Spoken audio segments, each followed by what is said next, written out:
Hi అండి, అందరికీ నమస్కారం. Welcome to my YouTube channel. ఇప్పుడే అందిన వార్త, తీహార్ జైల్లో ఉన్న కవిత పరిస్థితి అయితే విషమం అండి. సో ఆ వివరాలే ఈ వీడియోలో తెలుసుకుందాం. వీడియో అయితే ఎక్కడ కానీ స్కిప్ చేయకుండా ఎండ్ వరకు అయితే చూసేయండి. వీడియో నచ్చినట్టయితే ఒక లైక్ చేయండి. ఇంకా సబ్స్క్రైబ్ అవునట్టయితే మన ఛానల్ వెంటనే సబ్స్క్రైబ్ చేసుకోండి.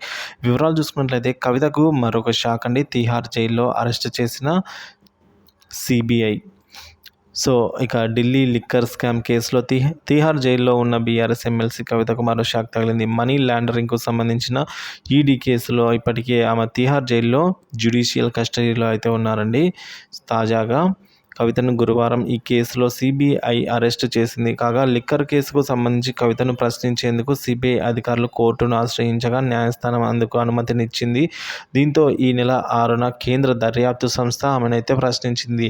ఇదే కేసులో గతంలో ఆమెను సిబిఐ ప్రశ్నించింది. తాజాగా కవితను కస్టడీలోకి తీసుకుంటున్నట్లుగా ప్రకటించింది. లిక్కర్ స్కామ్ కేసులో ఢిల్లీ సీఎం కేజ్రీవాల్తో కలిసి ఆమె కుట్రలు పన్నారని సిబిఐ ఆరోపించింది. ఈ క్రమంలో కవితను జ్యుడిషియల్ కస్టడీ నుంచి సిబిఐ క్వార్టర్స్కు అయితే తరలించనున్నారు.